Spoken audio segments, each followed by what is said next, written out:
security forces so that they will be in a position to ensure the safety of all parties while also effectively overseeing the enforcement of a permanent ceasefire. Second, we need an empowered, reformed Palestinian Authority, which will have the monopoly over the use of force, unified law, transparency, and accountability, capable of exerting good and effective governance over the West Bank and eventually over Gaza as well. During the first high-level dialogue between the UAE, the EU and the PA, the European Commission allocated 1.6 billion euros to the PA, helping it address its immediate financial needs. A fiscal collapse of the PA should be avoided at all costs. To this end, more engagement from international and regional partners is needed, while the PA should be allowed access to its tax revenues, improving the liquidity of the Palestinian economy. The PA has conveyed so far positive messages regarding its intentions to implement difficult reforms such as the suspension of the prisoner payment scheme. While there is definitely room for more to be done, we should continue assisting the PA to reform, considering the difficult circumstances under which it is called to operate. The Arab plan for Gaza is a good basis to elaborate upon.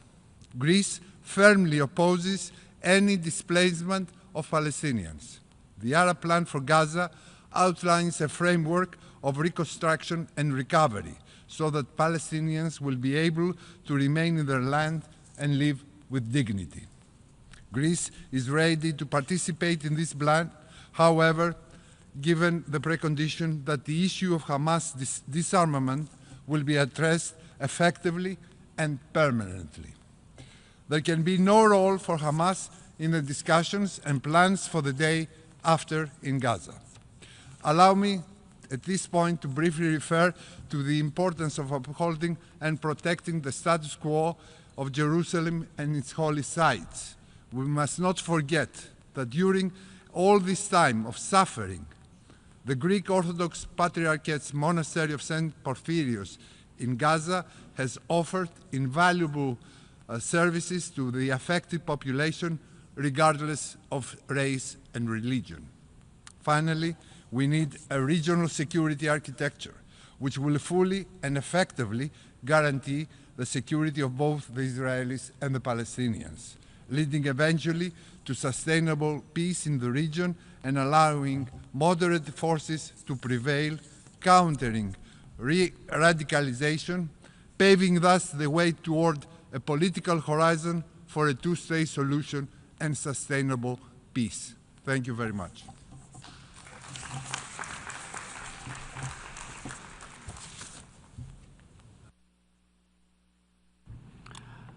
أشكر سعادة نائب وزير خارجية اليونان. Thank the Deputy Foreign Minister of Greece. I now give the floor to His Excellency Joka Salvara, Permanent State Secretary of Finland.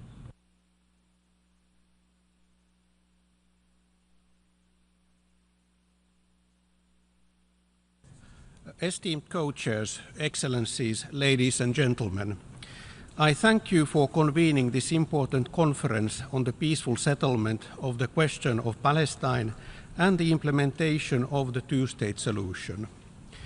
The tragic events on and since 7 October 2023 have once again painfully demonstrated that there can be no sustainable peace in the Middle East without a just and lasting solution to the Israeli-Palestinian conflict. The conflict and the occupation have lasted for far too long. It is finally time for the international community to assume its responsibility to assist the parties in arriving to a solution that guarantees the security and rights of both peoples and the stability of the region. This conference is an important step in that direction, and I commend the Republic of France and the Kingdom of Saudi Arabia for their vision and leadership at this critical moment. Excellencies, to create a foundation for a lasting peace, the legitimate rights of both Israelis and Palestinians must be secured. Both peoples have the right to live in peace and security, as well as freely determine their political status and pursue their economic, social, and cultural development. The only sustainable way to achieve this is a negotiated two-state solution based on the pre-1967 borders. The solution must meet Israeli and Palestinian security needs and Palestinian aspirations for statehood and sovereignty, end the occupation that began in 1967, and resolve all permanent status issues. Excellencies, the path to peace is not easy, but the time to take the first steps towards it is now. It requires, firstly, an urgent, unconditional and permanent ceasefire in Gaza, and the unconditional release of all hostages taken by Hamas and other groups. The Israeli government must immediately lift restrictions on the flow of aid to meet the needs of the civilian population. These need to happen immediately. The humanitarian situation in Gaza has gone beyond comprehension. The war in Gaza must end now. Secondly, we must further strengthen the Palestinian Authority, which has for decades stood for a peaceful approach to the two-state solution. This requires a clear political horizon for the Palestinians to determine their own affairs in an independent state of Palestine, living side by side in peace and security and mutual recognition with the State of Israel. This also requires ensuring that the Palestinian Authority has the financial means to develop the Palestinian society, including through freeing the clearance revenues that belong to it. We also need a credible process that brings the entire occupied Palestinian territory, Gaza and the West Bank, including East Jerusalem, under a unified Palestinian Authority. Thirdly, no peace can be sustainable and lasting unless Israel's security is fully ensured. Hamas must be disarmed. The process towards a two-state solution must also bring about further recognitions of the State of Israel by countries in the region and beyond. In parallel, it is paramount to refrain from measures that undermine the viability of a two-state solution. Continued settlement construction, the absence of accountability for acts of violence, and restrictions on the Palestinian Authority's ability to function effectively all contribute to mistrust and instability. A lasting peace requires that all parties take meaningful steps to uphold international law and foster conditions conducive to dialogue, cooperation, and mutual security. Excellencies, Finland is firmly committed to the two-state solution. We have been supporting Palestinian state-building efforts both politically and through development cooperation for decades. It is time to take concrete steps towards implementing the two-state solution for the benefit of Palestinians, Israelis, and the entire Middle East region. Finland stands ready to do its part.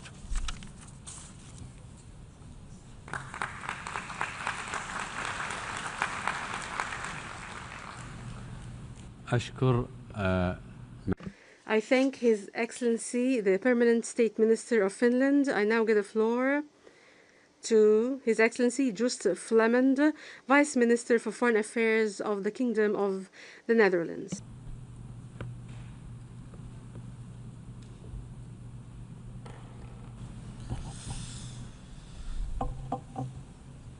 Your Excellencies, an independent, viable Palestinian state alongside a secure Israel. Some may call it a delusion, a myth, or mere democratic theatrics. But for the Netherlands, it remains the core principle guiding all efforts to resolve this deep-rooted conflict in the Middle East.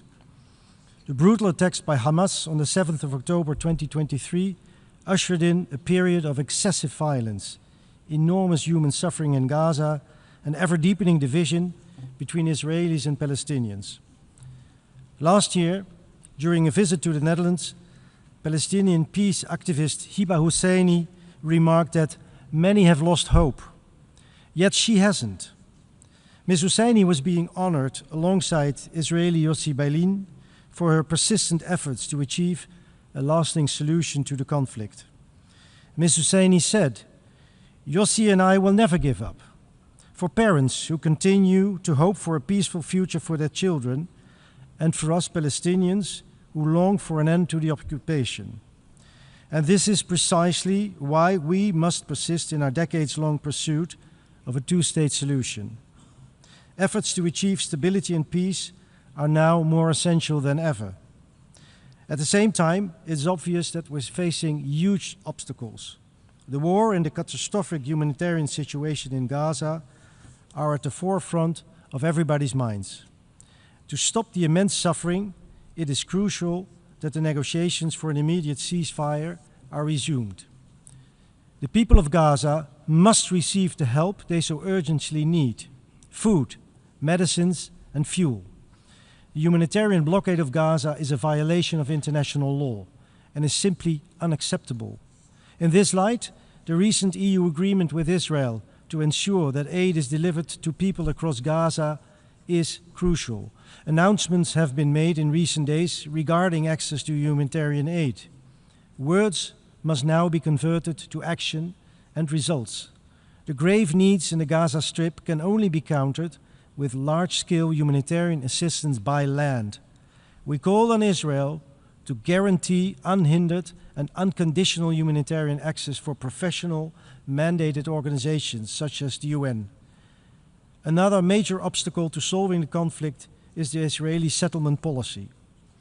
These policies include steps and statements that allude to annexation of the Gaza Strip and the West Bank, such as approving additional funding for settlement infrastructure and the decision to proceed with the E1 settlement plan. We strongly urge the Israeli authorities to reverse these policies. At the same time, we have to acknowledge that Hamas remains a serious threat to Israel. Currently, Hamas still holds 50 hostages, no more than 22 of whom are believed to be still alive. Also, this ongoing nightmare has to stop. Hamas must immediately and unconditionally release all Israeli hostages in Gaza, must lay down its arms, and cannot be part of any future government in Gaza. And despite all these challenges, it's important to continue efforts for the state-building process on the Palestinian side. Over the years, the Netherlands has invested in the Palestinian water, energy, and economic sectors. And this May, the Netherlands and Morocco jointly organized a meeting of the Global Alliance for the Implementation of the Two-State Solution. It was the first meeting of the alliance to be organized jointly by both an Arab country and a European one, which shows how important it is to keep building bridges. And one of the conclusions was that it's crucial to keep strengthening Palestinian institutions and working towards a viable economy. Equally vital is the removal of restrictive measures imposed by the Israeli authorities, including the ongoing threats to suspend the essential banking waiver and the withholding of Palestinian tax revenues.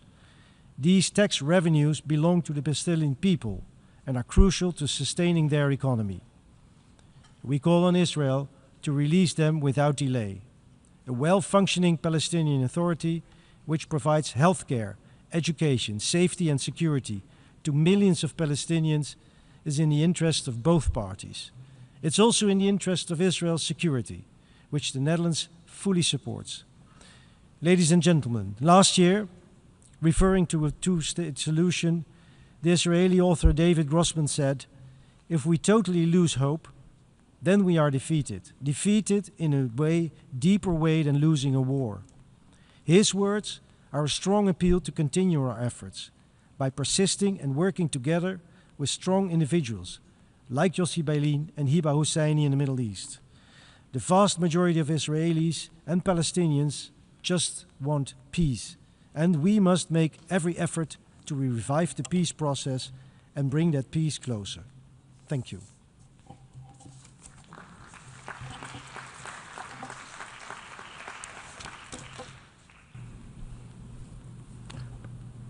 أشكر I thank His Excellency, Vice Minister for Foreign Affairs of the Kingdom of Netherlands. I now give the floor to His Excellency Julius Pranevičius, Vice Minister for Foreign Affairs of Lithuania.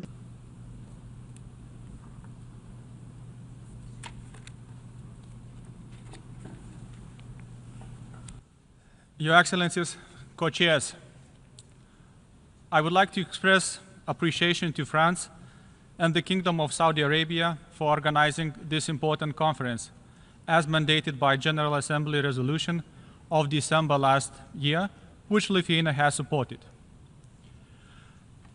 I also thank the UN Secretary General and President of the UN General Assembly for their remarks. From the outset, I underline Lithuania's full support for all efforts aimed at achieving lasting peace and security in the Middle East. Lithuania also welcomes further steps towards reviving a political process to implement the two-state solution.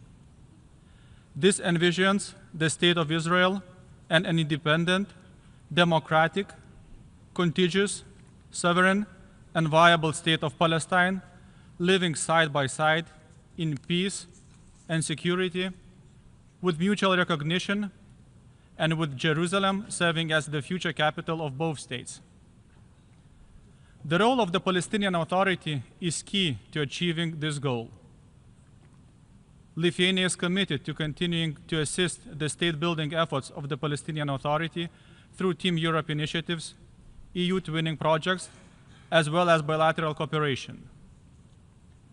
Lithuania has implemented or is implementing 21 national development cooperation projects in Palestine so far, and will continue its support in line with its development cooperation strategy for the Middle East 2022-2025 and beyond. Lithuania looks forward to new partnerships in various fields such as ICT, fintech, women's digital empowerment, environment and recycling, and others. Another key element in implementing the two-state solution is Israel's participation. Lithuania expects that a way can be found to address legitimate Israeli concerns and have them join this initiative in the future. For example, the international community's position regarding Hamas, which poses an existential threat to Israel, could be clearly mentioned in the outcome document of the conference. We call for international consensus that, by resorting to terrorism and hostage-taking, Hamas has become a major obstacle to the two-state solution and cannot be part of the future Palestinian state. Furthermore, we strongly condemn the further escalation in the West Bank, including East Jerusalem, following increased settler violence, the expansion of illegal settlements, and continuing Israeli military operations.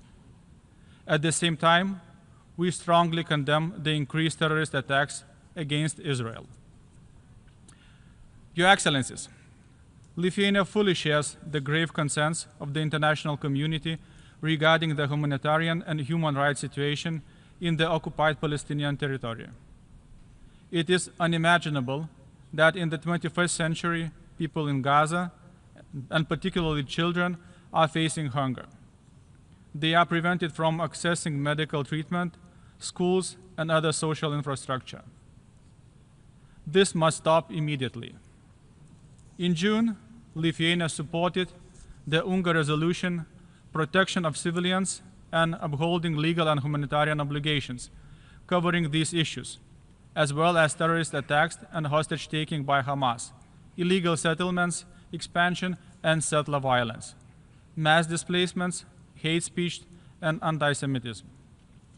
Lithuania supports the UN aid delivery system and pays tribute to the fallen humanitarian workers. The numbers are shocking during this tragic war. Foremost, it is an obligation of the parties to the conflict to always ensure the safety of humanitarian workers. Lithuania joins calls to all parties to respect international humanitarian law and to return to the full implementation of the ceasefire agreement. Humanitarian aid should resume without hindrance, and Israeli hostages should be immediately released. Lithuania strongly supports the ongoing mediation efforts by the USA, Qatar, and Egypt. Any decision regarding the future of the Gaza Strip must be based solely on international law. Lithuania welcomes the Arab Recovery and Reconstruction Plan endorsed at the Cairo Summit on 4 March 2025. We will continue providing humanitarian aid to Palestinians through the UN systems. Your Excellencies, I appreciate the hard work done in the working groups and the co-chairs regarding these and other aspects, as well as the input from civil society. Wishing this conference every success, I reiterate Lithuania's constructive support to further efforts in this regard. Thank you.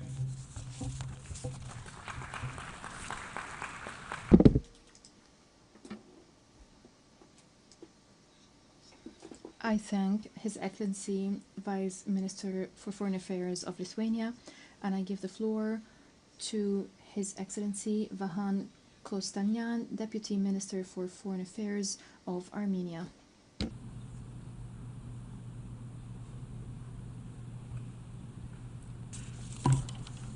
Honorable co-chairs, Excellencies, distinguished delegates, I would like to start by thanking France and Kingdom of Saudi Arabia for initiating this conference on the implementation of the two-state solution in the time what is most needed to pave the way for a lasting peace in the Middle East.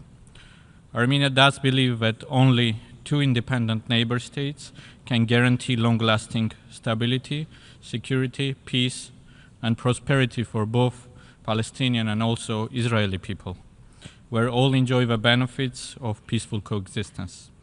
With this in mind, being always a supporter of two-state solution, in June 2024, Armenia recognized the state of Palestine, and later, under the auspices of 79th session of UNGA, established diplomatic relations. In this regard, Armenia welcomes the announcement of President of France, Emmanuel Macron, and recent statement by the United Kingdom on intention to recognize the independent state of Palestine. We are also particularly proud that foreign ministers of France and Palestine had a chance to meet in Armenia in the margins of Yerevan Dialogue Diplomatic Forum, paving a way for historic development. Based on our own experience, Armenia clearly knows what the horror of war is. Despite the limited resources, we have been trying to support the needs of Palestinian people. Based on the agreement of President of Egypt and Prime Minister of Armenia, we sent humanitarian aid to Gaza. We do also support the activities of UNRWA. Taking the chance, allow me also to announce that we reached an agreement with Palestine that Matenadaran, Armenian Institute of Ancient Manuscripts, will temporarily become a shelter for Palestinian endangered cultural heritage. Dear colleagues, Armenia also emphasizes the importance of ensuring safety, security, and full rights of Christian communities in both states. As one of the world's oldest Christian nations, we attach particular significance to the preservation of a Christian heritage in the Holy Land. Armenia hopes that of the historic status quo arrangement governing the Christian holy sites in Jerusalem will be protected and fully respected as a cornerstone of interreligious harmony and peaceful coexistence. Mr. Co-Chair, ever since the 7th October 2023 horrendous attack with unspeakable scenes of violence, slaughter, and hostage-taking, which we condemn in the strongest terms, we have been witnessing the worst escalation in the region, with terrible tragedy unfolding for millions of innocent civilians, women, children, and elderly. All the calamities that we are witnessing have a clear solution. The hostilities should stop, the ceasefire should be put in place and reinforced to prevent further bloodshed. All detainees and hostages should be immediately and unconditionally released while ensuring the flow of humanitarian aid and relief. Most importantly, the negotiations should be considered the only and viable way of securing a lasting and dignified peace in the Middle East rested on the two-state solution. Allow me to conclude by thanking once again France and Saudi Arabia for leading this important conference and express our strong support as a nation, which is a part of a fabric of the region for lasting peace and prosperity in the Middle East. I thank you.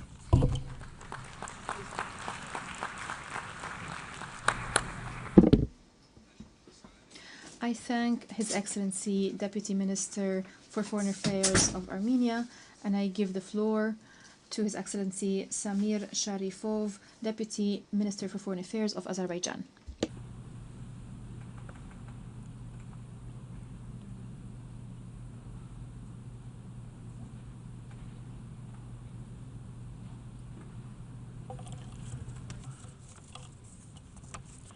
Honorable Chairs, distinguished Secretary General, Excellencies, ladies and gentlemen, I would like to express my gratitude for this timely initiative of convening high-level international conference for the peaceful settlement of the question of Palestine and the implementation of the two-state solution at this critical juncture.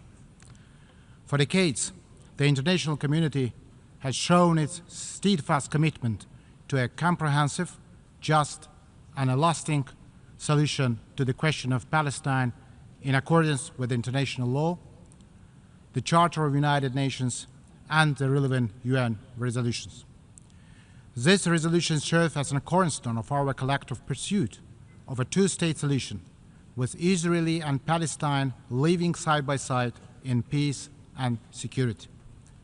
The ongoing escalation in the Israeli-Palestine conflict zone that continue to claim innocent lives once again highlights an immediate need for a just and lasting solution to this issue based on the principal position. In this context, Azerbaijan reaffirmed its unwavering support for the two-state solution to the Israeli-Palestinian conflict, with the East Jerusalem as the capital of the State of Palestine, in accordance with international law and relevant UN resolutions. It's crucial to emphasize that ensuring the inalienable right of the Palestinian people to live in security and dignity within their own state is the only viable path that would bring the long-awaited peace and stability to the region. We have to unite our efforts to urgently de-escalate the situation on the ground. All actors must exercise restraints and refrain from actions that could further escalate the situation. The principles of sovereignty, territorial integrity, and the prohibition of the use of force, as enshrined in the Charter of United Nations, must be upheld. Any violation of these fundamental principles must cease unconditionally and without delay. In light of the latest developments, Azerbaijan called for the full-fledged ceasefire that must be duly honored and sustained. At the same time, the ceasefire should not be an end in itself, but rather a step forward for initiating a lasting peace process in the region based on the international law and the legitimate aspiration of the Palestinian people. As we gather in the august body, thousands of people in the state of Palestine find themselves in a dire humanitarian situation, facing severe shortages of essential supplies, including food, water, and medical care, exacerbated by restrictions on the movement of goods and people. We are deeply concerned by the deteriorating situation on the ground and the immense suffering of the countless innocent civilians and the destruction of essential infrastructure. It is now more urgent than ever for the international community to take coordinated action to prevent further loss of life and to assist those in need. Over the decades, and particularly in this challenging time, we have stood with the brotherly people of the State of Palestine, sparing no effort to foster critical and aid and support through bilateral and multilateral channels. In the last 2 years alone, Azerbaijan has demonstrated solidarity with the State of Palestine by providing humanitarian assistance worth $2 million to support the people affected by the crisis. Beyond the humanitarian aid, Azerbaijan continues to support the Palestinian people in education and healthcare. In this regard, Azerbaijan provided scholarship to 15 Palestinian students under the Hijr International Education Grant Program for 2024-2025. Furthermore, Azerbaijan pledged to build a school in Nablus for 600 students. Excellencies, let this conference renew our shared commitment to a future when two sovereign states coexist in peace and security. We must transform our political will into concerted action that uphold the UN Charter and work collectively to fully implement the two-state solution. Azerbaijan remains fully committed to contributing to efforts that promote dialogue, reconciliation, and the just and lasting resolution of the Israeli-Palestinian conflict. I thank you.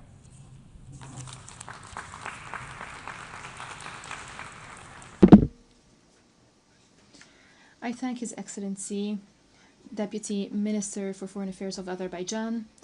I now give the floor to Her Excellency Monika Schmutz-Kirogöz, State Secretary and Head of Middle East and North Africa Division at the Federal Department of Foreign Affairs of Switzerland.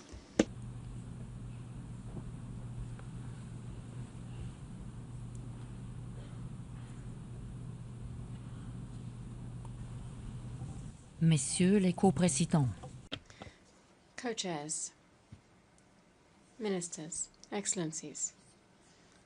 Switzerland would like to thank France and Saudi Arabia for organizing this conference and for their efforts in support of peace. Since the acts of terror perpetrated by Hamas on October 7, 2023, which we strongly condemned, millions of civilians have been suffering from the intensification of hostilities. Switzerland condemns all violations of international law, including international humanitarian law, committed by all parties. We are horrified by the suffering endured by civilians in Gaza, who are subjected to relentless hostilities and forced displacement. The worst-case scenario, that of famine, is currently unfolding in the Strip. This situation is intolerable and urgent action is needed. Switzerland calls for an immediate and permanent ceasefire, the unconditional and immediate release of all hostages, and for safe, rapid, and unimpeded humanitarian access to all civilians in need. Israel, as the occupying power, must respect its obligations under international law, in particular with regard to the provision of the supplies to the population under its control. This includes the immediate and permanent lifting of all restrictions, including on civil society, to allow international organizations, non-governmental organizations, and the media to carry out their work safely and effectively. Israel's recent decision to support increased humanitarian aid is a minimal step forward. Much more is needed. Aid must be able to reach all the population in need in sufficient quantities.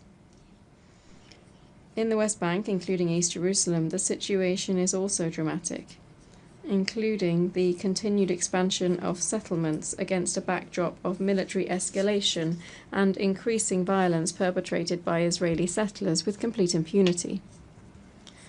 We call for an end to all these violations and for them to be investigated. Co-chairs. There is no military solution to the vicious cycle in the Middle East. On the one hand, it is essential that all parties strictly respect international law, including international humanitarian law, the Charter of the United Nations, and the resolutions of the Security Council and this Assembly. This is necessary to ensure the protection of civilians, including humanitarian actors, and to guarantee the sovereignty, territorial integrity, and independence of all countries in the region. On the other hand, a political perspective must be restored, and the two-state solution must finally be achieved through diplomatic means. Switzerland contributed in the preparations for this conference and commends the work of the co-chairs and member states. We helped to formulate concrete proposals to remove obstacles to peace. These obstacles include the Israeli occupation, including settlements which are illegal, as concluded by the International Court of Justice. Plans to annex the Gaza Strip and the West Bank are contrary to law. The occupation must end. Switzerland calls on all parties to engage seriously in the search for lasting peace in the Middle East. In this regard, it welcomes the commitment of the Palestinian Authority, in particular its reform efforts and its efforts to return to Gaza. We remain determined to support the efforts of the international community to implement the two-state solution in line with the objective of this conference. Switzerland is, for instance, active in the humanitarian field and in strengthening the Palestinian Authority's civil services in Gaza, with a view to establishing a unified and sustainable administration. We also find the idea of drawing inspiration from regional approaches, including those developed within the OSCE, interesting. Switzerland will therefore continue to explore this potential with a view to a peaceful solution in the Middle East.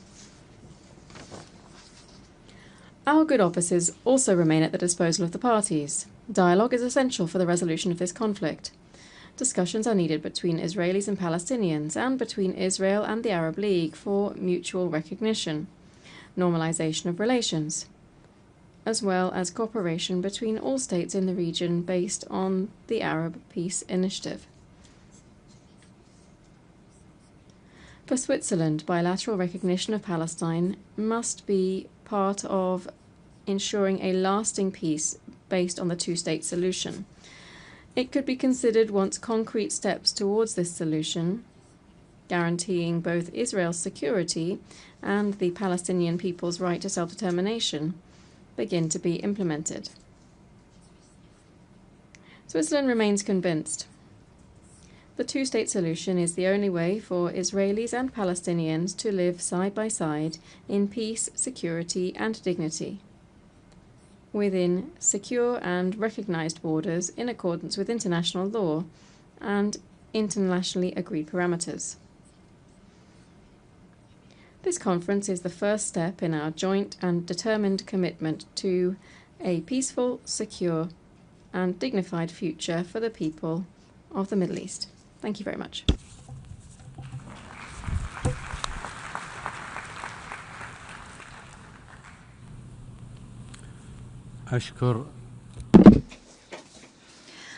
I thank State Secretary and Head of the Middle East and North Africa Division at the Federal Department of Foreign Affairs of Switzerland.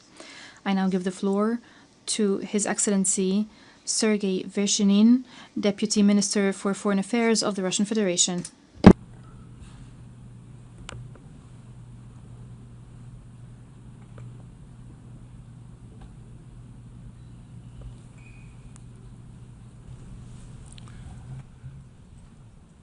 Уважаемые господа сопредседатели. Honorable co-chairs, ladies and gentlemen,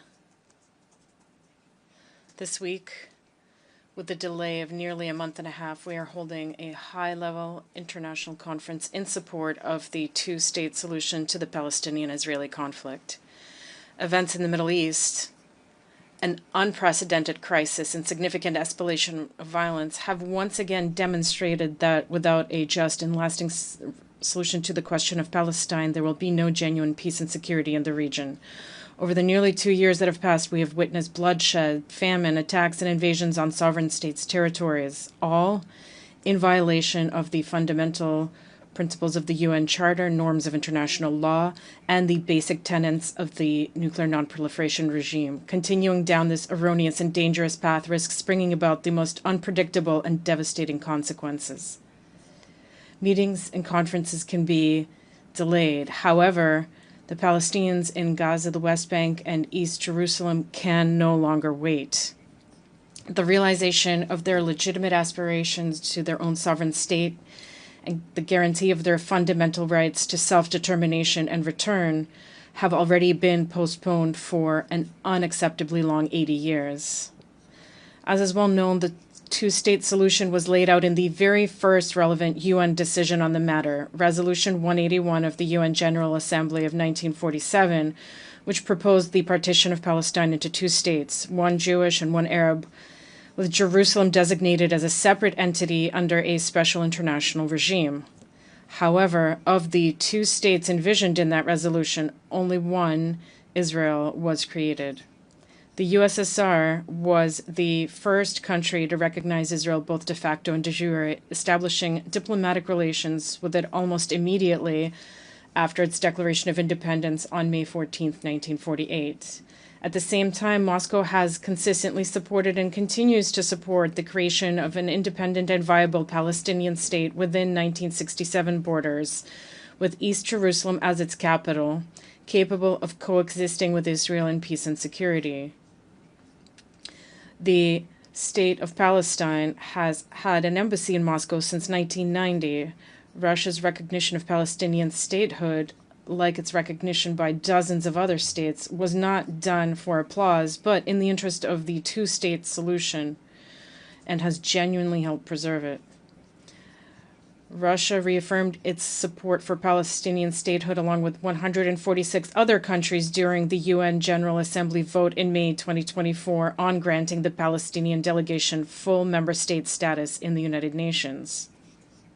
What is taking place today in the occupied Palestinian territory, as has been rightly noted, is beyond vocabulary. We are witnessing a tragic unfolding of mass dehumanization, suffering, immense casualties, and destruction. Russia has repeatedly stated the Hamas attack and taking of hostages, many of which remain captive, deserve unequivocal condemnation and denunciation. However, that attack cannot be used as a pretext for the collective punishment of millions of Palestinians over the course of 21 months, nor should it be used as a reason to provoke a major regional war. The number of Palestinian casualties is shocking, with over 60,000 killed and 42,000 injured. As Russian Foreign Minister Sergei Lavrov emphasized a year ago during the quarterly UN Security Council debate on the Middle East, that number is several times higher than the casualties from 11 years of conflict in southeastern Ukraine, a conflict that, unlike the one in Palestine, Western delegations spare no words nor emotions to describe. In Gaza, in addition to those killed and wounded by mass bombings and victims of epidemics and famine, there are now those who have been shot dead while waiting for food rations. In the words of UN Secretary General Antonio Guterres, Gaza had already become a graveyard for children in November 2023, and today starvation is knocking on every door. The UN World Food Programme reports that 1 in 3 residents of the enclave is starving.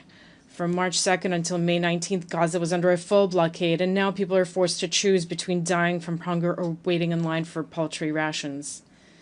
In the West Bank, military raids are compounded by settler violence, which continues with impunity. The pace of Israeli settlement and outpost construction and expansion, along with the expropriation and destruction of Palestinian property, has long broken every record. Against this backdrop, Israel is announcing plans to annex the West Bank, calling for the resettlement of Gaza, and legislatively affirming its rejection of a Palestinian state. For Palestinians, this will mean one thing: another catastrophe and expulsion. Ladies and gentlemen, we must particularly acknowledge the courage and resilience of humanitarian staff who continue to provide aid to those affected and in need despite all odds. Since the beginning of the current crisis, 483 people have been killed, including 326 UN staff members, many along with their families. We express our condolences to their relatives, loved ones, and colleagues. This is the largest loss the United Nations has suffered since its founding 80 years ago. We must also warn against the harassment of staff members of the UN and its specialized agencies who have been deemed undesirable. This is a direct violation of the UN Charter and member states' obligations under the Convention on Privileges and Immunities. Colleagues, there is only one way out of this bloody impasse: an immediate and comprehensive ceasefire, the unconditional release of hostages and detainees, ensuring safe and unhindered humanitarian access, relaunching the peace process on a universally recognized international legal basis centered around the two-state solution, with Israel and Palestine living side by side in peace and security. We consistently uphold these principled approaches, which have formed the foundation of Russia's position throughout the conflict and will remain unaffected by short-term political fluctuations. Thank you.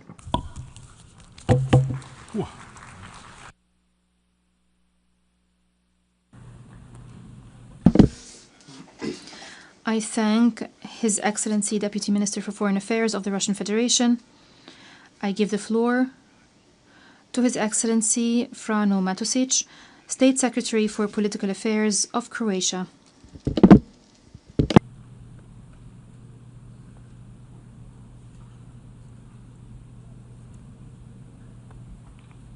Thank you, honorable co-chairs, esteemed colleagues. Our sincere thanks to the organizers of this important conference. Dear colleagues, the fact that we have gathered here today sends a strong and hopeful signal. There is political will and goodwill in the international community to move towards a long-term, viable solution for a just, lasting, and sustainable peace in the context of Israeli and Palestinian relations and two-state solution. The extreme suffering of so many people, civilians, especially children, and the ever more alarming humanitarian situation in Gaza demands our urgent action. Croatia will continue to provide all the necessary humanitarian aid bilaterally and through international organizations, protecting the most vulnerable population in Gaza, especially children and women. So far, we have supported the civilians of Gaza with 3 million euros of humanitarian aid and with the donation of 400 tons of flour, and will continue on that good path. In this regard, Croatia is ready to offer psychological rehabilitation to children from Gaza by hosting them in Croatia and ensure safe environment, since the war deprived them of their rights to play, study, and be children. On political ground, we support the engagement of the United States of America together with Egypt and Qatar in reaching for a ceasefire as a decisive step. No matter how difficult it might seem to reach it, the work toward the ceasefire needs to continue, and no effort should be spared. The fact that we have gathered at the UN headquarters confirms our collective resolve to support a viable solution to the conflict that has been in the world media headlines for years, even decades. The solution must guarantee peace, security, and dignity for both Israelis and Palestinians, and their mutual recognition, which would stabilize the wider region and, in a certain extent, the world. The time has come, as we heard in the intervention yesterday and today, to move beyond declarations of support for a two-state solution and launch an agenda of actions that will lead to establishing a dialogue between the two sides. We condemn every single civilian casualty and every single hostage taken. The unconditional and immediate release of all hostages remains the highest priority. Hamas should not have a role in the future of Gaza, and it should be disarmed. The future success of these initiatives, dear ministers and colleagues, will depend on each and every one of us and our dedication to engaging on both the regional and international level. Our commitment to assisting in mediation, supporting reforms, institution building and strengthening of Palestinian authorities, as well as providing the necessary political and economic backing for peace to take root, is very much needed. The process must be grounded in international law, including the UN Charter and the relevant UN resolutions, and guided by universal values. These are not optional ideals, but foundational principles. Dear co-chairs, colleagues, dialogue is not a sign of weakness, but the essence of statesmanship. All lasting solutions need political will, matched with a forward-looking vision and readiness for compromise. The people of the region have endured generations of loss. They deserve a future of peace and coexistence, not in theory, but in practice. We have gathered here to commit to turning these shared aspirations into meaningful progress. The alternative, continued division, despair, and destruction, no one can afford. I thank you.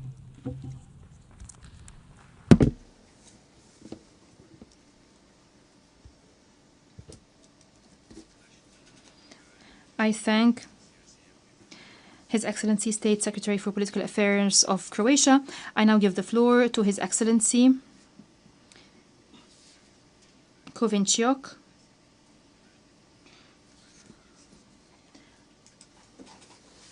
Deputy Secretary for Asia and the Pacific from Singapore.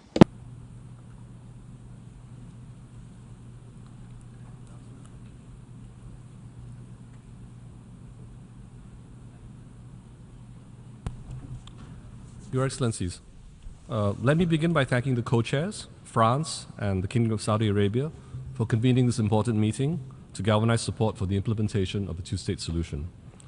Allow me also to thank all the co-chairs of the various working groups for their hard work.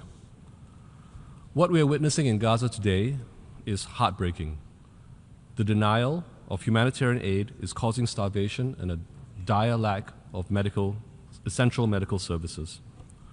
The reports of people being shot while desperately trying to access food are shocking. This is unconscionable and a violation of international humanitarian law. We call on the Israeli government to immediately lift all restrictions on the delivery of urgently needed humanitarian assistance. The UN and humanitarian NGOs must be allowed to resume their humanitarian mission unimpeded. We must do all we can to prevent a further loss of life on both sides. In this regard, Singapore reiterates its call for an immediate ceasefire. We also call on Hamas to release all the remaining hostages immediately and unconditionally. Singapore remains committed to help alleviate the humanitarian suffering in Gaza.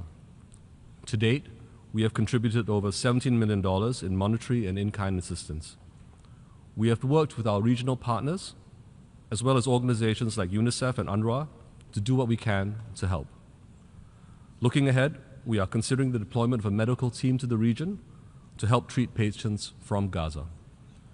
In the longer term, we are prepared to contribute to the reconstruction of Gaza once a permanent ceasefire agreement is reached. In this context, we support the Arab Reconstruction Plan and its vision for reconstruction in Gaza as proposed by Egypt. Singapore also remains committed to supporting the Palestinian Authority's capacity building efforts through our $7 million enhanced technical assistance package. As part of this effort, we have increased the number of scholarships for Palestinians to study in Singapore universities. We will also launch 2 new initiatives next year. First, we will collaborate with Japan to train Palestinian civil police officers in community policing. Second, we will launch a new Young Leaders program to share our experiences in administration and governance, public administration and governance.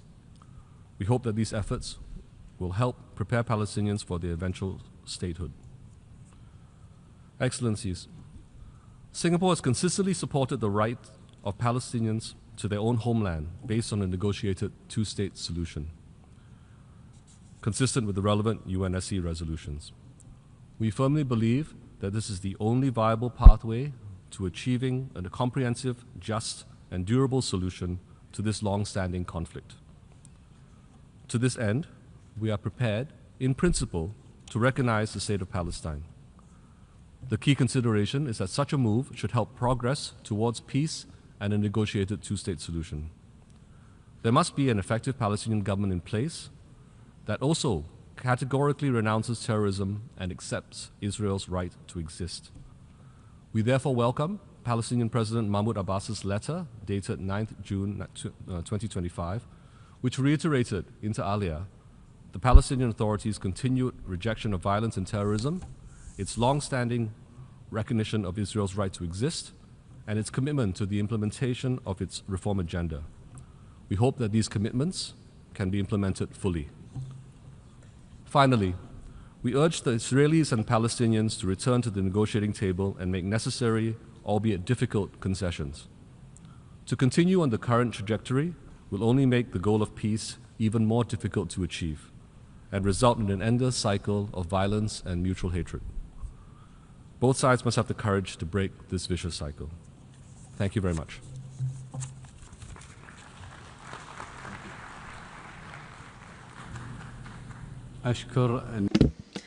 I thank His Excellency Deputy Secretary for Asia and the Pacific at the Foreign Ministry of Singapore. And I give the floor to His Excellency Hong Viet Du, Deputy Minister of Foreign Affairs of Vietnam.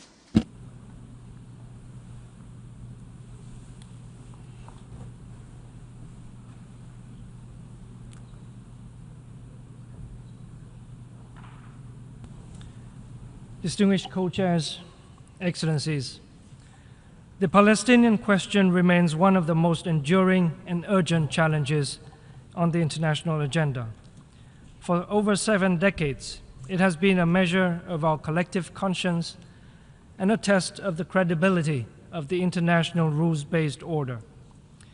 Despite sustained diplomatic efforts, despite rulings of the International Court of Justice, and despite many UN resolutions, the two-state solution has yet to be realized, and today seems even further from reach.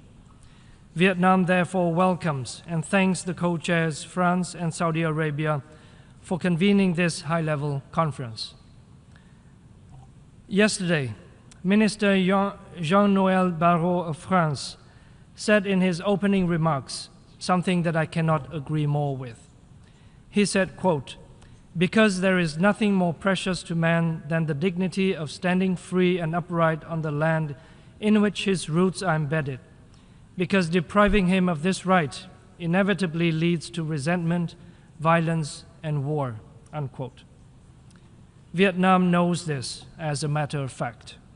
We know this from our own history, a history of struggles against colonialism, foreign aggression and occupation, a history of struggles to defend our national sovereignty and territorial integrity, and struggles for our right to self-determination, independence, freedom, and reunification. And it is this history that informs our unwavering support for the struggles of the Palestinian people. Vietnam was among the first countries to recognize the state of Palestine more than 37 years ago.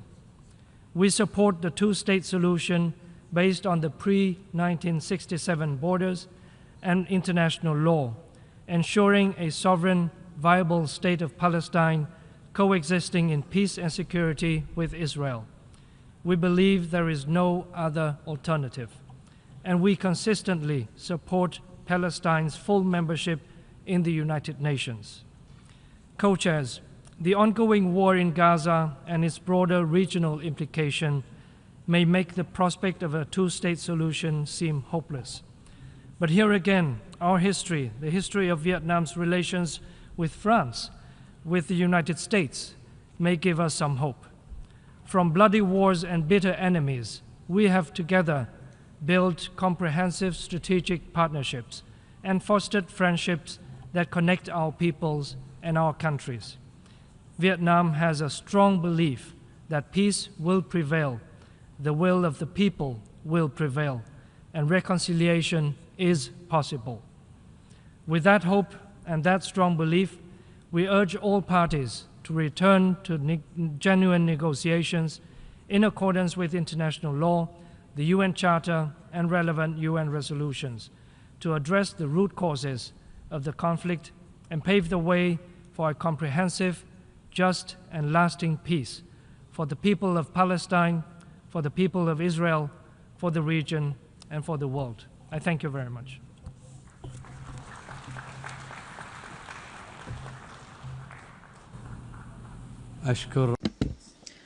I thank His Excellency Deputy Minister of Foreign Affairs of Vietnam. I give the floor to the distinguished representative of the Bolivarian Republic of Venezuela, speaking on behalf of the Group of Friends in Defense of the Charter of the United Nations.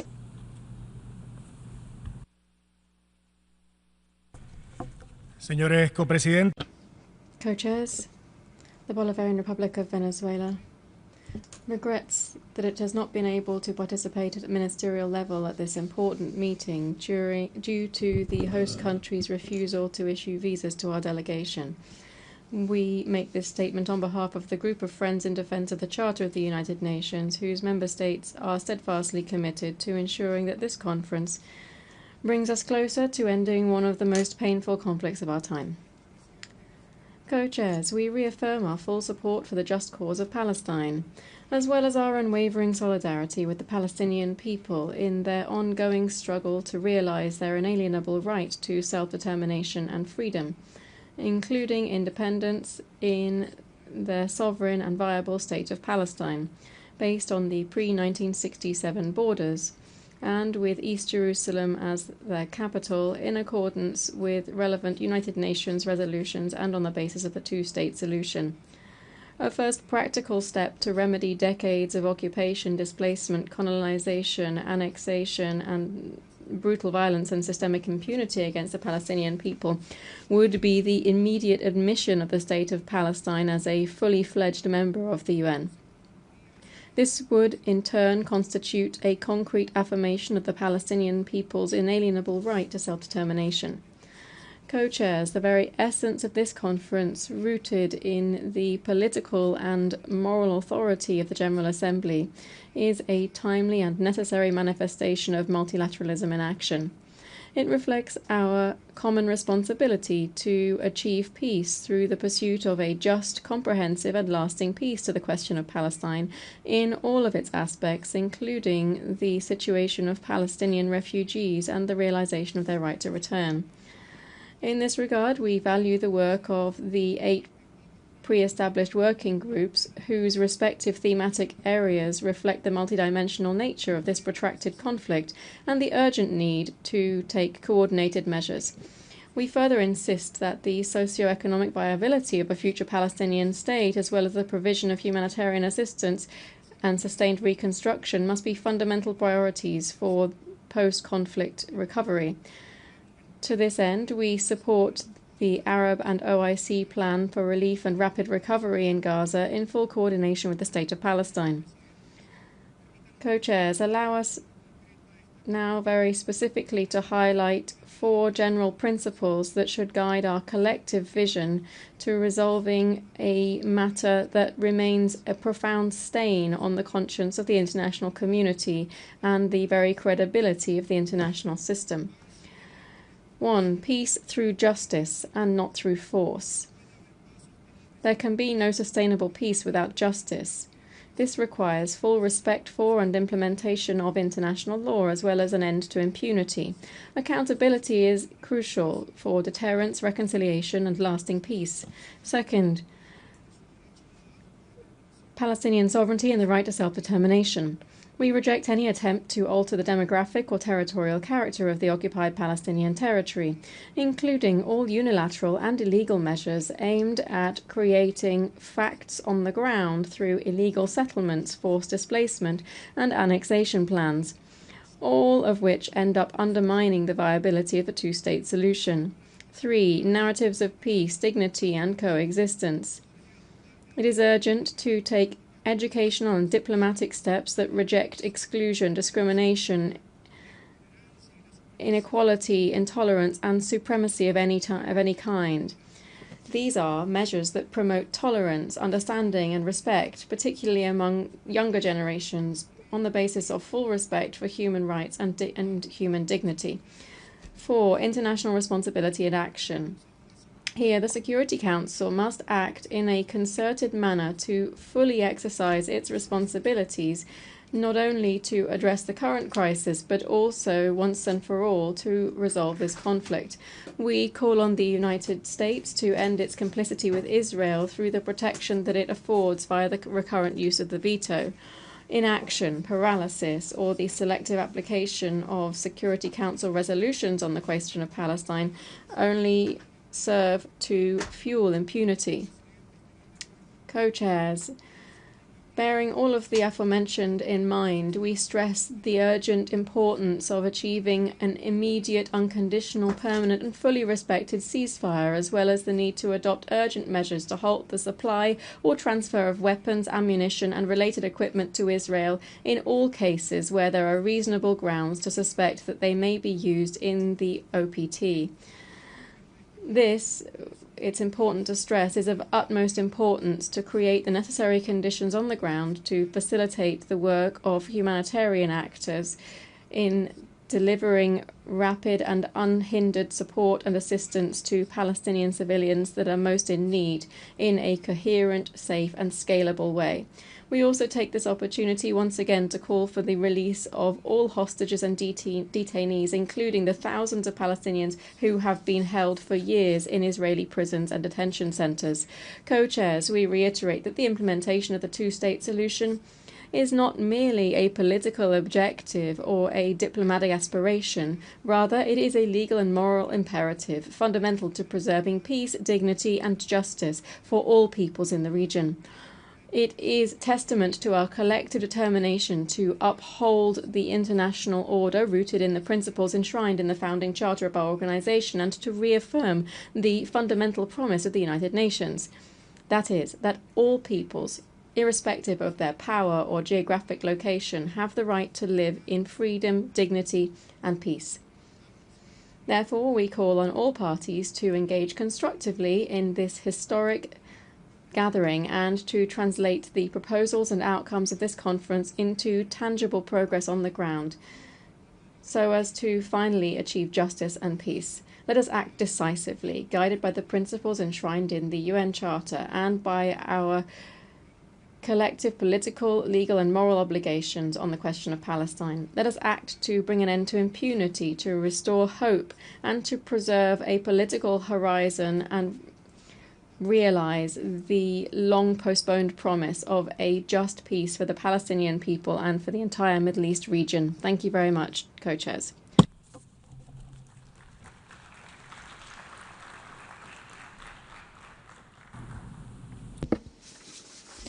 I thank the distinguished representative of Venezuela. I now give the floor to the distinguished representative of Uganda on behalf of the Non-Aligned Movement.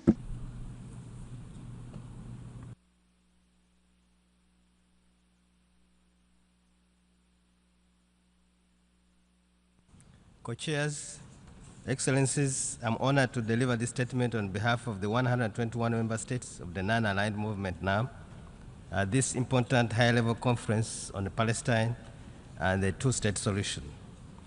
NAM welcomes the convening of the high-level international conference on the implementation of the resolutions pertaining to the question of Palestine and the two-state solution in line with UNGA Resolution ES-1024 and all relevant resolutions.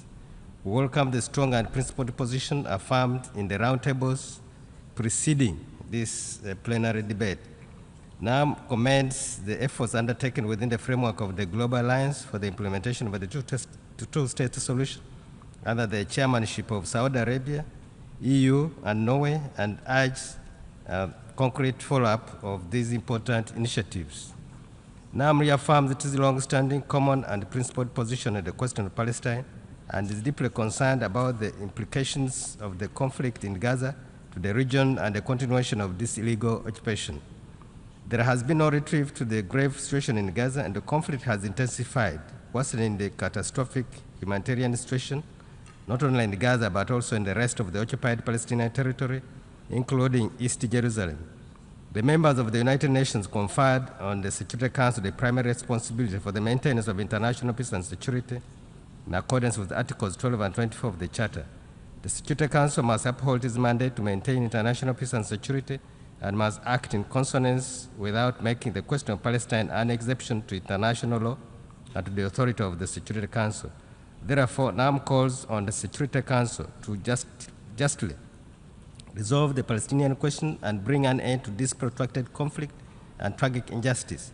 The just and peaceful resolution to the question of Palestine is central for establishing durable peace and stability in the Middle East and is a matter of grave concern for the maintenance of international peace and security.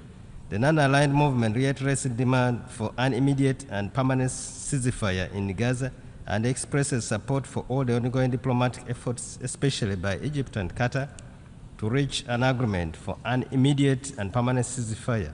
NAM condemns negative efforts by Israel that undermine peace and security in the Middle East and accordingly calls for the cessation of military campaign in Gaza, the release and exchange of hostages and the Palestinian detainees detained in Israeli prisons, the return of Palestinian Palestinian civilians to their homes and neighborhoods in all areas of Gaza, and the safe and effective distribution of sufficient humanitarian assistance throughout the Gaza Strip to all Palestinian refugees, civilians who need it, including medical needs.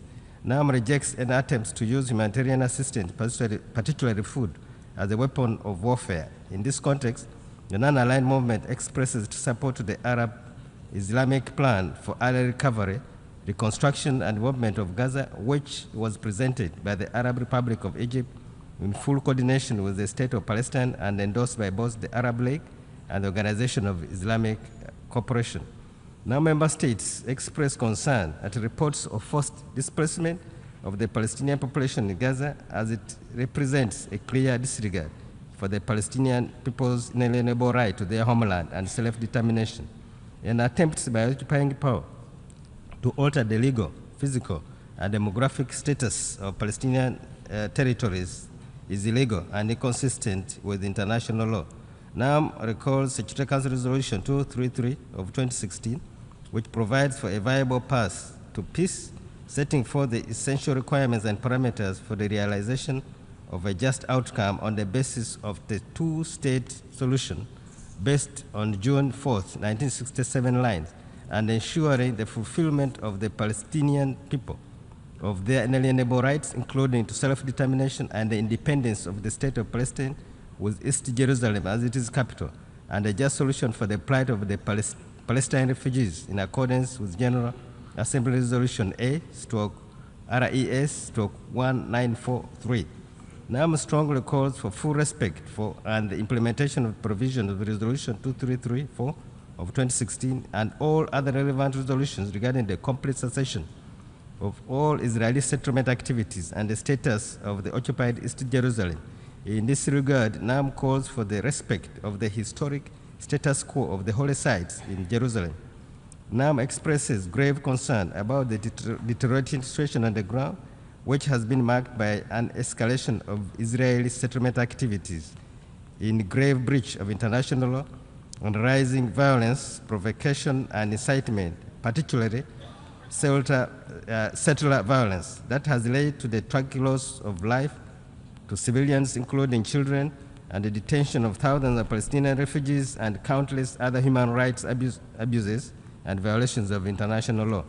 NAM calls for the admission of the State of Palestine as a full member state of the United Nations with all rights and privileges. The Security Council must act in this regard. We call on all countries that have not recognized the State of Palestine to do so forthwith as an expression of their sincere commitment to peace and their respect for international law and legality in accordance with the relevant United Nations resolution. Now member states once again reiterate their call for the continued provision of the needed humanitarian and socio-economic assistance to the Palestinian people, including Palestinian refugees. The movement reaffirmed the continued indispensability of the United Nations Relief and Works Agency for Refugees, for Palestinian refugees in the Near East, UNRWA, along with other United Nations agencies and international organizations in alleviating their plight, and urges the international community to support the agency with sufficient and predictable funding without blocking its humanitarian work. NAM rejects any attempts by Israel to sideline UNRWA, as this poses a threat to its humanitarian role in accordance with its General Assembly mandate.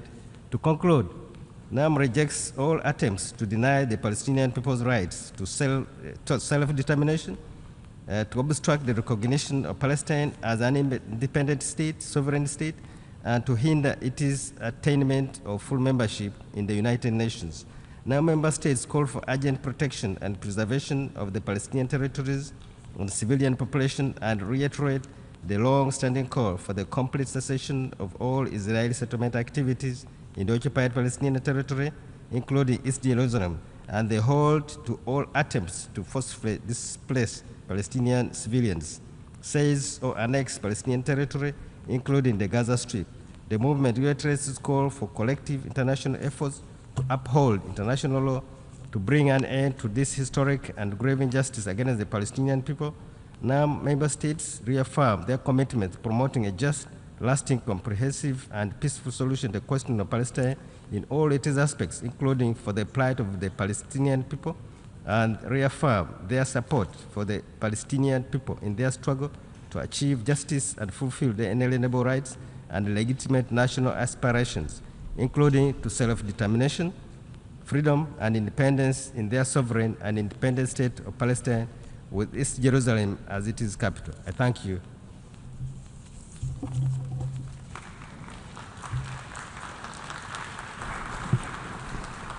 I thank the distinguished representative of Uganda on behalf of the non-aligned movement, and now give the floor to the distinguished representative of Barbados on behalf of the Caribbean community.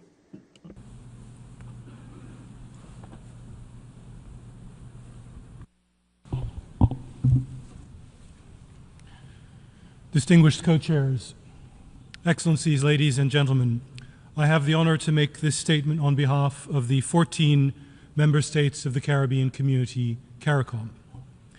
CARICOM welcomes the convening of this important conference. We express our appreciation to the governments of France and Saudi Arabia for their leadership in this regard. We also commend the work of the co-chairs of the working groups. Excellencies, at their meeting only 2 weeks ago, CARICOM heads of government discussed the situation in the Middle East in general and the tragic events taking place in Gaza in particular.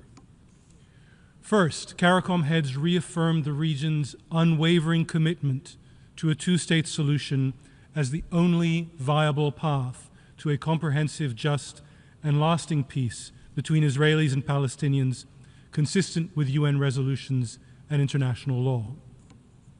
They lamented the belligerent and continued disregard for these resolutions, urging the international community to redouble efforts for strict adherence and enforcement.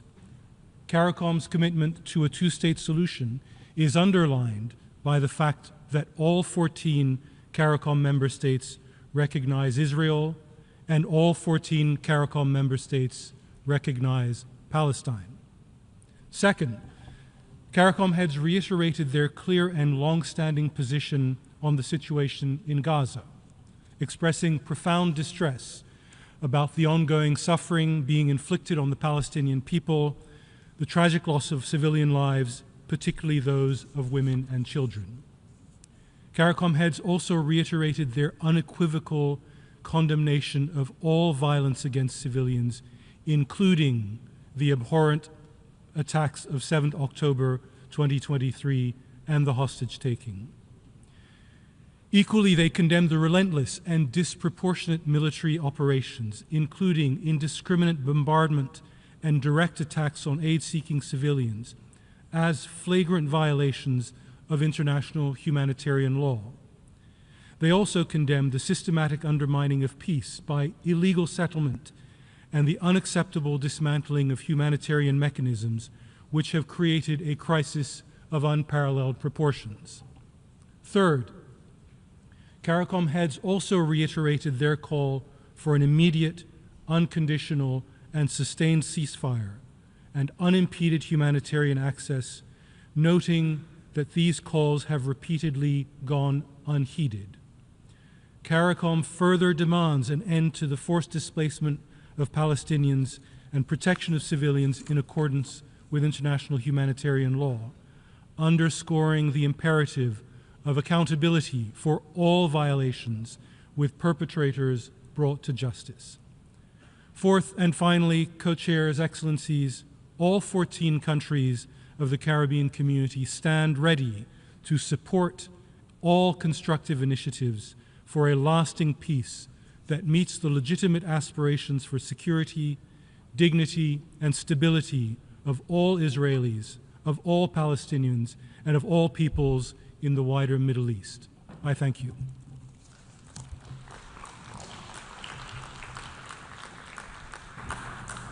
I thank the distinguished representative of Barbados who spoke on behalf of the Caribbean community, and now give the floor to the distinguished representative of Mexico.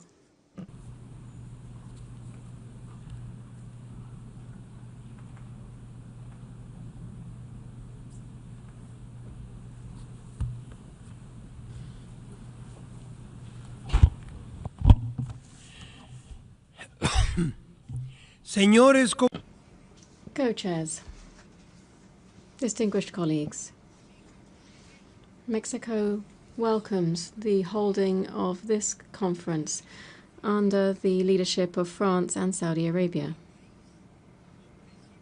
My country, together with Canada and Qatar, co-chaired the Roundtable on Narratives for Peace, in line with our profound humanist conviction. Peace should be achieved through dialogue and absolute respect for international law and human rights. The international community could not stand aside from what was happening in the Middle East, in Gaza and other areas of the Palestinian territory. This afternoon, while we are holding our discussions, men and women, children and the elderly are dying, are being displaced, or are suffering the consequences of famine. We had to act. The historic position of Mexico on this conflict has been rooted in the two-state solution, one Israeli and the other Palestinian. We have expressed this over decades, and we remain convinced that this is the only way to achieve a sustainable peace. We are facing an unacceptable reality. The long-lasting Israeli-Palestinian conflict must be resolved. The United Nations has a moral and political imperative to promote solutions that allow for a future of peaceful coexistence for the region. This is particularly the case because the UN was involved since the very gestation of the issue. The suffering being suffered by the Palestinians, the atrocious number of Israelis that were murdered, and the suffering that's been faced by innocent civilians, as well as the forced displacement, are all unacceptable for local populations and for the international community. We cannot dehumanize the figures of victims, nor can we stand indifferent to them. We have condemned the atrocious attacks by Hamas of the 7th of October 2023. But no crime justifies the commission of another crime. Mexico expresses its deep-rooted dismay at the starvation alert in Gaza. We reiterate our condemnation of the use of hunger as a weapon of war. Such an action is not only contrary to international law, it destroys any ethical principle and nullifies human dignity. We maintain our support for the work of UNRWA, and at the same time we regret the policies that suggest the establishment of the so-called closed humanitarian city and new settlements in occupied Palestinian territory. These plans only further the confinement of the Palestinian population and protract its suffering. In order to guarantee the two-state solution, it is essential to ensure a permanent, unconditional, and immediate ceasefire, the also immediate and unconditional release of hostages, and the lifting of restrictions on humanitarian assistance in Gaza. Let us not lose sight of the fact that Israeli security also must be guaranteed in such a way as would correspond to the Palestinian state. Mexico proposes that education curricula, both of Israel and Palestine, should teach the commonalities between both cultures. Furthermore, we supported the efforts for joint cooperation between Palestinians and Israelis. The best example of this is the West Eastern Divan Orchestra, which was founded by Daniel Barenboim and Edward Said, comprising young professionals from Palestine and Israel. In order to ensure justice in light of the reality, the UN must reconsider the admission of the State of Palestine as a fully fledged member state of this organization. Mexico is convinced that this conference can contribute to laying the foundations for a peace plan supported and guided by the UN. The declaration from this conference, which is also supported by my country, must be a commitment to moving towards the end of the occupation subsequent to 1967 and to realizing the two-state solution based on international law and United Nations resolutions. It is time to make history. Thank you very much.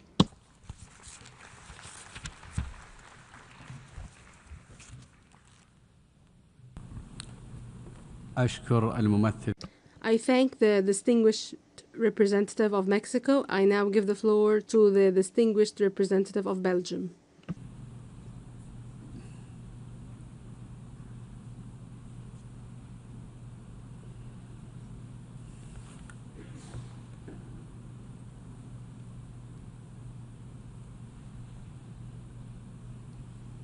Co-chairs, Excellencies, first of all, I would like to thank France and Saudi Arabia for their tremendous effort and leadership for organizing this important conference. Almost to the day, 80 years ago, the UN Charter was signed as a commitment to prevent future global conflicts and to foster international cooperation. As a UN member state, we must all honor these commitments. Therefore, I stand before you today not only as a representative of Belgium, but as a voice for peace, justice, and the respect of international law and human rights. The people of Palestine have waited far too long for what is their inalienable right, the right to self-determination, the right to live in freedom and dignity, and the right to a democratic state of their own.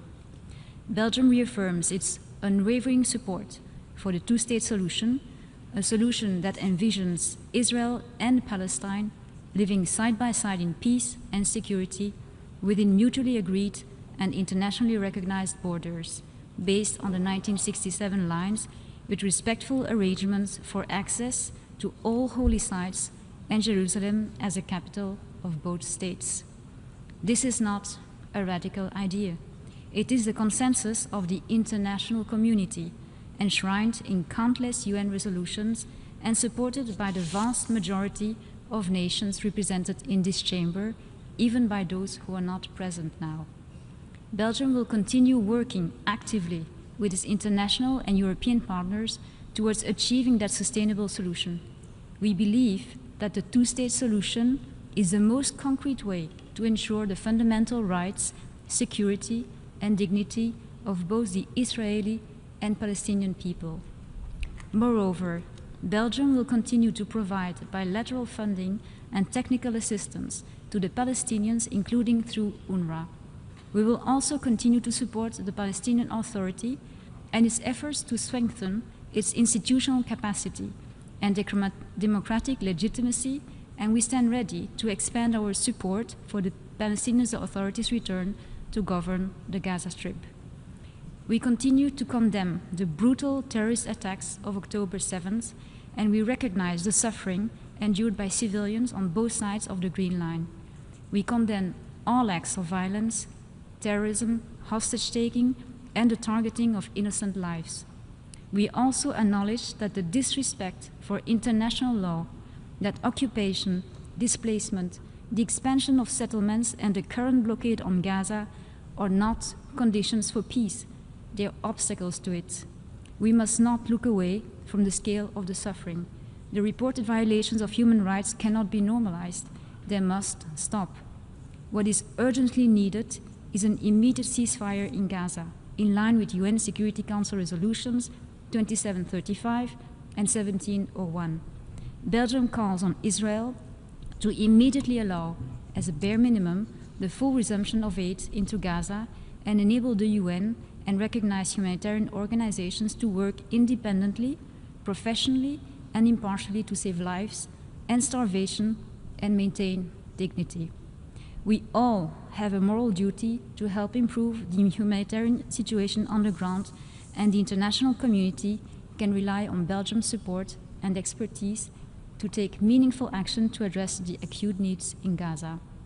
We also reiterate our firm message that Hamas must immediately release all remaining hostages and allow humanitarian assistance to be distributed without interference. Let us recall that the terrorist organization Hamas must be disarmed and must withdraw from the governments in Gaza. To our Israeli friends, recognizing the rights of Palestinians to an independent state is the only guarantee of lasting peace and security. A just peace will not diminish Israel, it will strengthen it. To our Palestinian friends, your future must not be one of endless waiting, but of hope, sovereignty, and peace. Let us be clear, the two-state solution is not dead. It is bruised, yes, but it can be revived, and it must be, for the sake of both peoples and for the sake of our shared humanity. The night is the darkest before dawn. Therefore, we call on all parties to return to the negotiating table. At a time when the world needs de-escalation and solutions, we must not abandon the path of dialogue. Let history remember this moment, not as another missed opportunity, but as a turning point for peace. I thank you.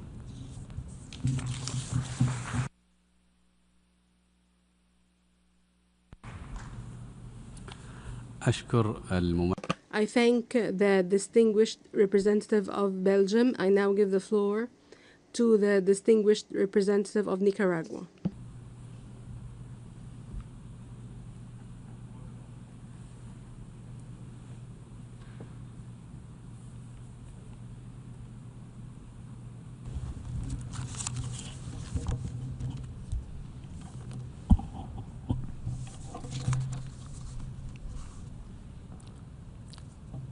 Señores y señoras copresidentes. Co-chairs. Nicaragua aligns itself with the statements delivered by Uganda on behalf of the non-aligned movement, by Iraq on behalf of the Group of 77 and China, and by Venezuela on behalf of the Group of Friends in Defense of the Charter of the United Nations. We are grateful for the convening of this international conference. We trust that it will bring concrete and credible steps to remedying a historical injustice, a tragedy caused by this very organization, a permanent catastrophe and suffering that has spanned over 7 decades. The entire world has witnessed and continues to witness the atrocities committed by Israel, including war crimes, crimes against humanity, and violations of the principles and purposes of the UN Charter, international law, international humanitarian law, and the Convention on the Prevention and Punishment of the Crime of Genocide. Silence in the face of such aberrations is a form of complicity, but not the only one. This Assembly has the historic responsibility to call things by their name. What more do we need to see to acknowledge that war crimes, crimes against humanity, and acts constituting genocide are being committed in Palestine? Today, Gaza is a devastated land. More than 70% of homes have been destroyed. Thousands of children have been murdered. Hospitals and schools have been bombed. There is an entire population under siege, no water or shelter. In addition to all of this, Gaza is facing the greatest orphan crisis in modern history. According to the Palestinian Central Bureau of Statistics, more than 40,000 children have been orphaned. Of these, 17,000 little children have lost both parents. torn from their arms in an instant. But the horror doesn't stop there. The Gazan Ministry of Health has revealed another dimension of this tragedy. Around 900,000 children are suffering from hunger, and 70,000 have officially entered severe malnutrition. These are children who have lost their protectors and are now struggling to survive without the most basic necessities. This is the stark reality, the double burden on Gaza's children: mass orphanhood and extreme starvation. Chair, it's important to clarify that there are not two sides. There is an occupied people and an occupier. There is a civilian population under siege and an occupying army that bombs and kills with absolute impunity. Stability, peace, and international security in the Middle East will remain a utopia for as long as Palestine continues to be denied and its inalienable rights ignored. The United States and European governments must end their financing of this genocide. The only thing that they do by increasing their economic, political, and military support and supplying more weapons to Israel is enabling the continued extermination of the Palestinian people. Chair, Nicaragua has consistently maintained its position, reiterating that one of the first steps towards ensuring effective, concrete outcomes of this important conference is the recognition of the State of Palestine and its admission as a fully fledged member of the UN. Recognizing the State of Palestine is a contribution to peace, a moral and legal obligation. It's the right path towards a permanent political solution that is needed to end the genocide against the Palestinian people. In Latin America and the Caribbean, which is a zone of peace, 32 states have already fully recognized the State of Palestine. Only one state in our region still has yet to do so. Supporting the two-state solution while recognizing only one of these and ignoring the recognition of the other, no matter how eloquent the words or good the intentions, and there are many eloquent words, is insufficient. It perpetuates a farce that legitimizes the occupation. Such a narrative is politically inconsistent, since it's not impartial. It only favors the recognized state and continues to deny the existence and realization of the State of Palestine. The United States should no longer deny the rightful admission of the State of Palestine as a full member of the UN.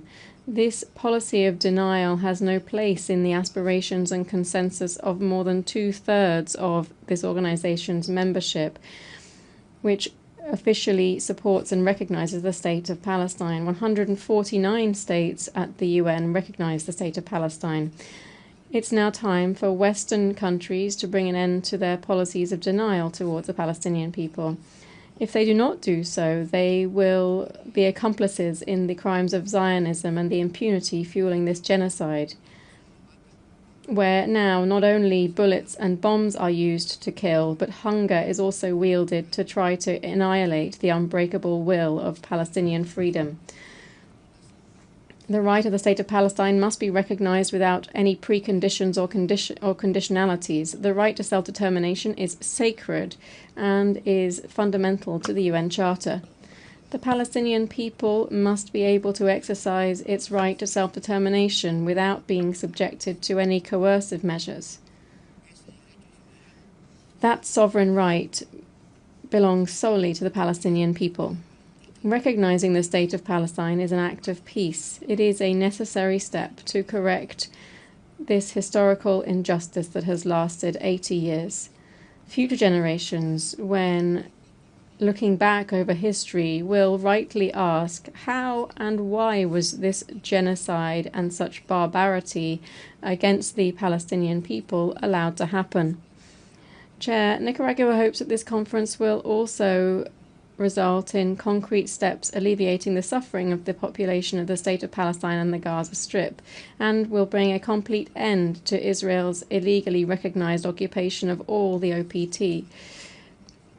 Humanitarian assistance, far from being an optional gesture, is an obligation under international law. Israel must allow immediately, unrestricted, continuous and unconditional access for humanitarian aid, ensuring the flow of food, water, medicines and medical equipment without political obstacles or arbitrary conditions. We condemn the politicization and use of humanitarian aid as a weapon of war. The international community has the responsibility to act decisively, harnessing all available mechanisms, including legal ones, to ensure the safe passage of aid. The International Court of Justice has determined that the Israeli occupation is illegal. All states are obliged not to recognize or support that situation. Those doing so become accomplices to an international crime. Chair, enough with impunity. We must apply international law as concrete measures to hold Israel accountable for its crimes. Nicaragua has joined the commitment to adopt 6 coordinated diplomatic, legal and economic measures to halt Israel's assault on the OPT and to defend international law more broadly. Nicaragua does not recognize as legitimate the situation created by Israel's illegal action, as confirmed by the ICJ in its advisory opinions of 2004 and 2024. Nicaragua provides no political, economic, military or other support to the State of Israel. Nicaragua has no form of commercial relations or economic activity involving the occupied Palestinian territory or products made, manufactured or produced by Israel. Chair, the Government of Reconciliation and National Unity of Nicaragua and the Nicaraguan people have always supported the just cause of the Palestinian people. It's a matter of principle, of solidarity among brothers and sisters in struggle. We reaffirm our unconditional support for the inalienable rights of the Palestinian people, their right to return, and their right to a free and sovereign Palestinian state in accordance with the 1967 borders and with East Jerusalem as their capital.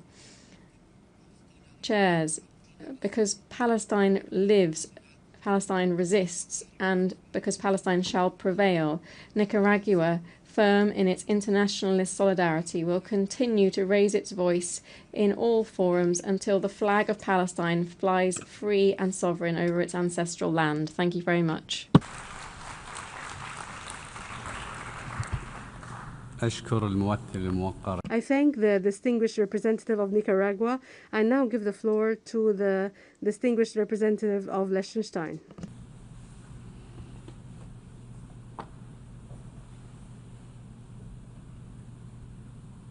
Co-chairs, Liechtenstein commends France and Saudi Arabia for convening this important conference in accordance with General Assembly Resolution 79/81. It is more important than ever for the international community to send a signal of faith in and support of the two-state solution as a prerequisite for peace for Israelis and Palestinians. Co-chairs, our failure to find a political solution to this conflict prolongs the immense suffering of the civilian population with every passing day. In Gaza, every civilian faces the threat of famine, a direct result of the obstruction of aid and basic services, which constitute violations of international law. Liechtenstein strongly condemns intentionally using starvation of civilians as a method of warfare and urges Israel both to allow the full resumption of aid into Gaza immediately and to ensure swift and unhindered access to the UN and other humanitarian organizations, in accordance with its obligations under international law and international criminal law. We also reiterate our call for an immediate, unconditional and permanent ceasefire, along with the release of all hostages. In the West Bank, settlements have been built at an increasing pace, in violation of Security Council Resolution 2334. Resolutions adopted by the General Assembly are ignored, and Security Council resolutions regarding all parts of the occupied Palestinian territory are routinely violated. Indeed, the International Court of Justice last year reiterated that Israeli policies and practices in East Jerusalem and the West Bank amount to annexation. Co-chairs, Liechtenstein hopes that the adoption of General Assembly Resolution ES10/27 last month will once again provide an impetus to address the immediate and dire situation and calls for its urgent implementation. As we said at the convening of the emergency special session, the situation clearly demonstrates the maxim, There cannot be a military solution, but only a political one. Liechtenstein reaffirms the right of the Palestinian people to self-determination and its strong support for the two-state solution, with the State of Israel and the State of Palestine living side by side in peace and security and mutual recognition, as the only way to bring a peaceful, stable, and sustainable solution to the ongoing conflict. Liechtenstein has for many years been of the view that the State of Palestine fulfills the criteria of statehood under international law.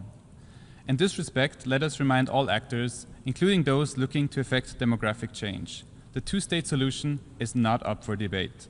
Attempts to change this reality by force are in opposition to the purposes and principles of this organization and the expressed will of its membership. Co-chairs, going forward, Liechtenstein calls on all actors to adhere to and implement all relevant resolutions of the General Assembly and the Security Council, starting with Resolution 181 that made clear the commitment of the membership to the two-state solution. We will continue to work with all states on the basis of our shared commitment to protect civilians and uphold international law to ensure that the Palestinian people are able to live in a secure, peaceful, and dignified manner, side by side with the State of Israel as two states with equal rights. This is the promise that we have collectively made and must work to keep. I thank you.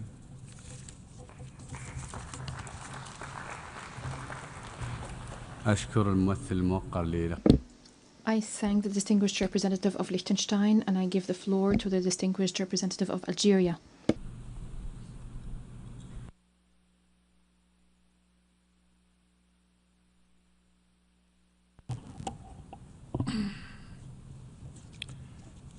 Co-chairs, we commend Saudi Arabia and France for leading the efforts toward the organization of this high-level conference. We meet today to discuss the two-state solution. To some, this may seem futile, even surreal. How can one speak of statehood while Gaza is destroyed, while Gaza is burning, while Gaza is starving? How can one speak of statehood while the West Bank is bleeding? Yet, it is precisely in times of darkness that principles must be affirmed and reaffirmed. Coming from its own history, Algeria believes that the right response to oppression, the right response to occupation is not surrender, but steadfastness. Not despair, but determination. Not silence, but resolve. The Palestinian people have a legal and natural right, a right rooted in history, in law, in justice, the right to self-determination, the right to an independent, sovereign state of Palestine, with Al-Quds Sharif as its capital. Co-chair, Algiers, the capital of my country, witnessed in 1988 the declaration of the establishment of the State of Palestine. Today, we again and again call for action, not rhetoric, and we propose 3 clear steps. First, the two-state solution must be fortified. This begins with granting the State of Palestine full membership in the United Nations. Algeria was the first, and so far, the only country making officially that call to the Security Council last January, a call supported by the overwhelmingly majority of the members of the Security Council. And we stand ready to do it again. Second, recognition must answer denial. Algeria was the first country to recognize the state of Palestine 37 years ago. And we now call upon all nations that have yet to do so, catch up with history. Third, the Palestinians must be empowered on their land. Displacement must be rejected. Land must be protected. Settlements must be criminalized. Impunity must end. But before all this, before all else, there must be a ceasefire in Gaza. Now, not temporary, not conditional, an immediate and conditional and permanent ceasefire. Aid must flow, not trickle. Children must eat, not starve. Co-chair, in conclusion, allow me to recall the words of President Abdelmajid Tebboune. Algeria is with Palestine, and we shall not waver. We shall not abandon the just cause of the Palestinian people until they obtain their full and undiminished rights. I thank you.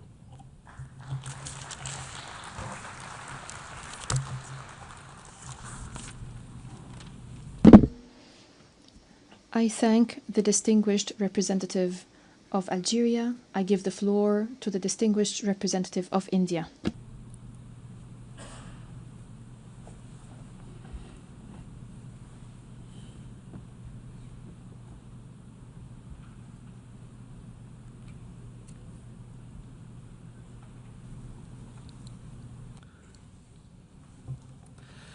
Distinguished co-chairs and excellencies.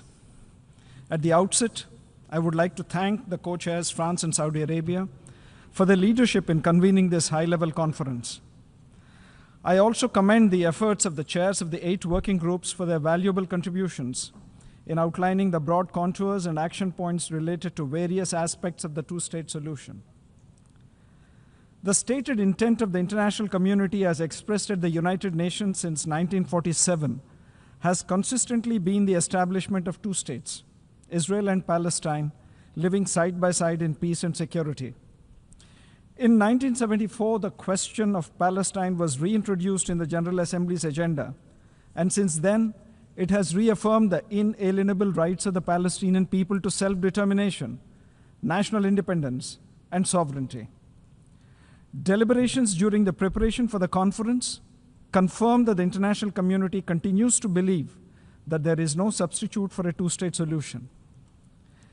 In 1988, India became one of the first countries to recognize the state of Palestine with firm support and commitment to the 2-state solution. I'm pleased to underscore that India led by example in this regard more than 37 years ago. The conference offers an opportunity to reflect on the path traversed thus far in the journey towards achieving peace through a 2-state solution. Our efforts must now focus on how to bring about a two-state solution through purposeful dialogue and diplomacy, and bringing the parties to the conflict to engage directly with each other. Reaffirmation of support must take the form of actionable steps that pave the way for the two-state solution. Identification of such steps and their implementation modalities demand our collective attention and effort. Friends, let us be clear on some basic prerequisites. First, the humanitarian assistance pillar demands our immediate attention and action. The human suffering in Gaza continues unabated. Tens of thousands have been killed and many more injured.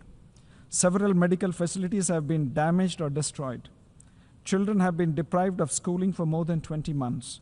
Humanitarian aid needs to flow without impediments. Second, let us also not forget the plight of the hostages and their families. There can be no justification whatsoever for terrorism, for addressing any root cause or political grievance.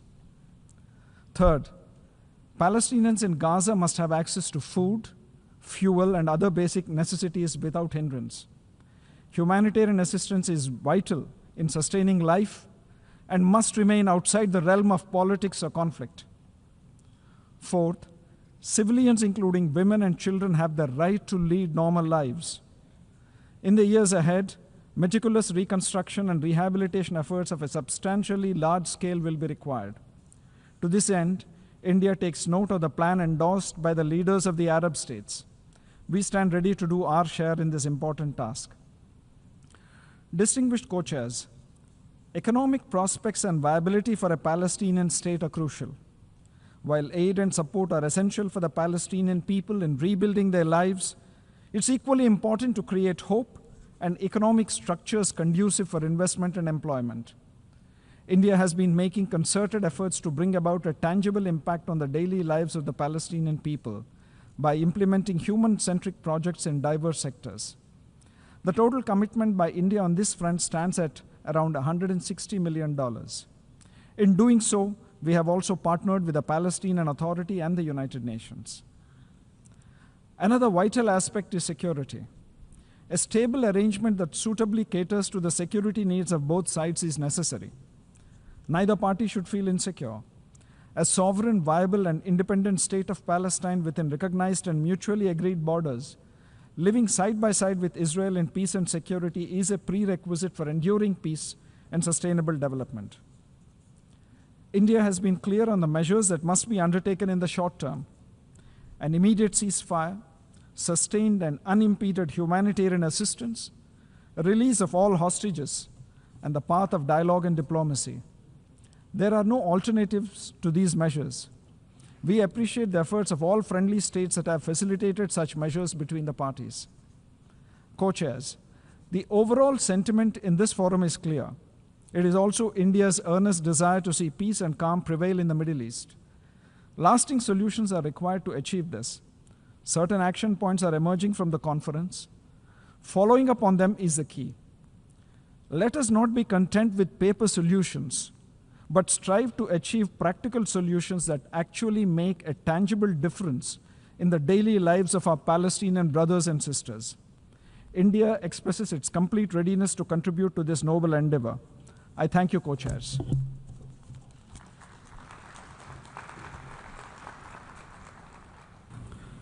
I thank the distinguished representative of India. I give the floor to the distinguished representative of Zimbabwe.